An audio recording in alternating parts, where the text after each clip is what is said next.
Como introducción es importante entender para nosotros como docentes que el fortalecimiento de las competencias investigativas y el inicio del proceso formal de investigación se alimenta también de uno de los elementos básicos como es la construcción del marco teórico, los cuales pues no, estos elementos no hacen solamente parte de un enfoque metodológico o de una estructura metodológica, sino también como lo expresa Rivera García, eh, además de ser una revisión de antecedentes, implica también esa inmersión y reflexión en esas teorías, en esos enfoques de estudios previos que orientan el sentido del estudio. Esto también permite que se identifiquen vacíos del conocimiento y formular preguntas pertinentes, lo cual es importante para dar coherencia y claridad y pues también pertinencia al proceso investigativo. Antes de abordar la actividad es importante que conozcan la tabla de elementos clave, las cuales es una síntesis pues, de la propuesta investigativa. Título tentativo, dispositivos móviles, una investigación acción participativa sobre las prácticas, sentidos y tensiones desde la voz de docentes y estudiantes. La pregunta de investigación está encaminada a cómo se comprende y transforma el uso de dispositivos móviles en el aula en interacción de las motivaciones de uso, la percepción y las estrategias de regulación de estudiantes y docentes de Educación Media en la institución educativa José Celestino Mutis en el municipio de San José de Guaviare, en Colombia.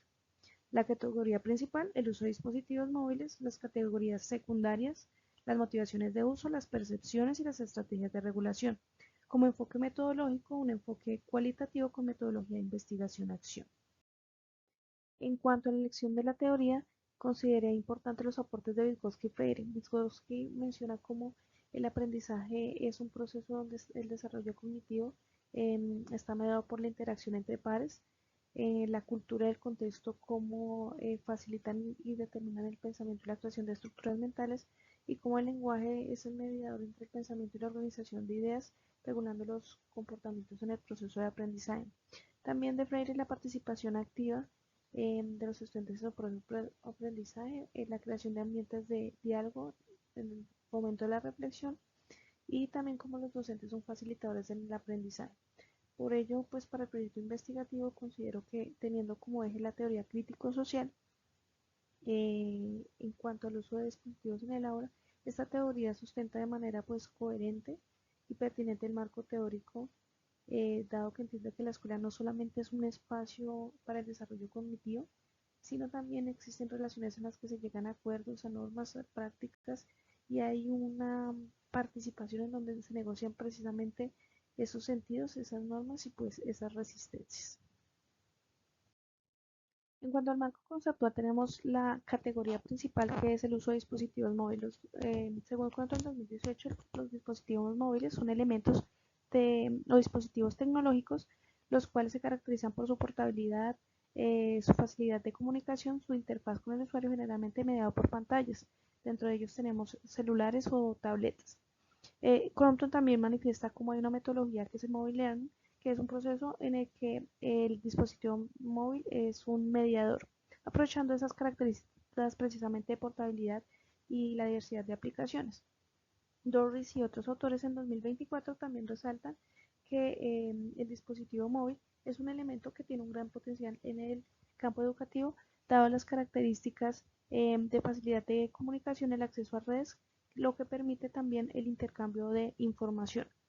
En cuanto a las categorías secundarias, que son las motivaciones de uso, es importante entender que la motivación de uso pues hace referencia a esas razones, fines o necesidades que llevan, en este caso, a docentes y estudiantes a hacer uso del dispositivo móvil. En cuanto a esto, Soto manifiesta que esas motivaciones suelen ser multifactoriales, en la que se encuentra el dispositivo celular como una herramienta práctica para el docente y pues para el estudiante también en la búsqueda muchas veces de información. En cuanto a esta categoría secundaria también está la percepción de uso. La percepción de uso se refiere a las opiniones, experiencias, creencias y expectativas que tienen pues en este caso estudiantes y docentes frente al uso de estos elementos en el aula, las cuales pues según Thomas en 2024 también pueden ser ambivalentes, es decir que para unos pueden ser positivas y para otros negativas dependiendo de pues ese uso también que se haga. Y la tercera categoría secundaria es las estrategias de regulación. En cuanto a las estrategias de regulación, Comprenden esas acciones, acuerdos o normas encaminadas a controlar, orientar o integrar el uso de algo, en este caso sería de dispositivos móviles, dentro de los procesos de enseñanza y aprendizaje. Ante ello, el Instituto de Educación en Estados Unidos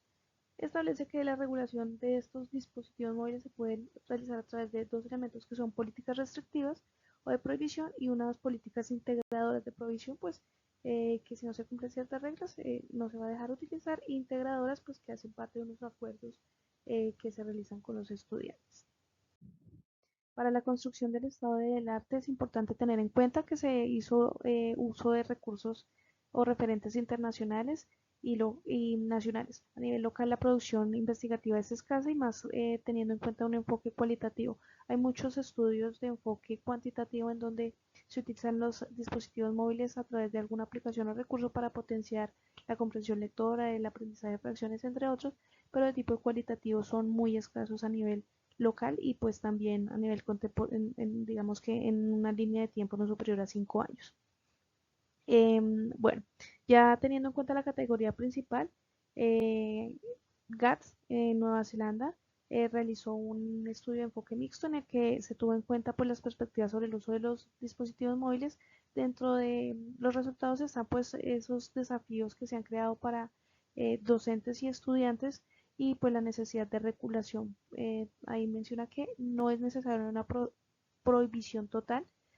pero sí se necesita un control adecuado del docente en el aula. En esta misma perspectiva, Williams en 2020 también menciona a través de una investigación de tipo cualitativa la necesidad de que el docente de alguna manera sea quien regule el uso de estos dispositivos y cuando se utilicen prácticas académicas, Caballero y Mendoza 2024 menciona la necesidad de ese docente que sepa controlar el uso de estos dispositivos. En cuanto a las categorías secundarias, las motivaciones de uso, las percepciones y las estrategias de regulación, eh, Kiliwap en 2020, un estudio en Tanzania, lo que menciona es que pues, los estudiantes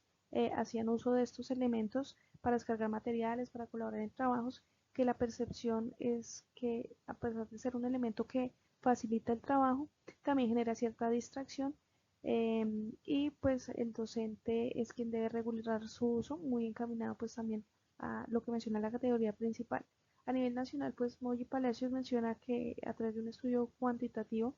de diseño experimental en Antioquia, que la motivación en el uso de dispositivos móviles está muy orientada al uso de tareas específicas, generando pues percepciones positivas tanto en docentes como en estudiantes. Y finalmente García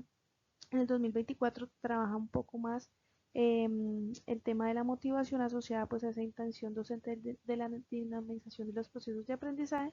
y la preocupación que existe desde esa percepción por ser el dispositivo móvil un elemento que puede ser distractor. También pues la necesidad de orientación por parte del docente. Los estudios están encaminados mucho a las potencialidades en las motivaciones de uso, esos riesgos en cuanto al tema de distracción, posibles riesgos como el ciberacoso, entre otros, y también a la regulación que hace el docente. Eh, Esto pues para la construcción del estado del arte. Vamos a finalizar con las conclusiones. El marco teórico definitivamente constituye un eje fundamental dentro del proceso de investigación, pues en este caso permite comprender el uso de los dispositivos móviles no solamente como un elemento pedagógico, sino también la relación que tienen ellos más allá de esa dimensión tecnológica, como lo manifiesta Hernández y otros autores en el 2014. Construir el marco teórico también, además de recopilar información, es tratar de articularla y analizarla de manera crítica para darle sentido a esa investigación. Por ello, a través de esos referentes teóricos, como fue la teoría crítico-social y empíricos, de esos diferentes estudios, se orienta que a la interpretación de esas prácticas que sustentan el análisis de las percepciones, en este caso el uso y formas de regulación, que emergen de la interacción entre docentes y estudiantes en el uso de dispositivos móviles. También el marco teórico cumple una función crítica porque permite ver esas tendencias que hay y vacíos en esta producción académica, como mencionaba muchos estudios de tipo cuantitativo y pocos de tipo cualitativo frente a este tema y la limitada presencia de esos enfoques participativos, lo cual también pues sustenta esa pertinencia de la metodología de investigación-acción en este estudio. Estos son los referentes que se tuvo en cuenta pues para hacer toda la construcción de este marco teórico. Muchas gracias.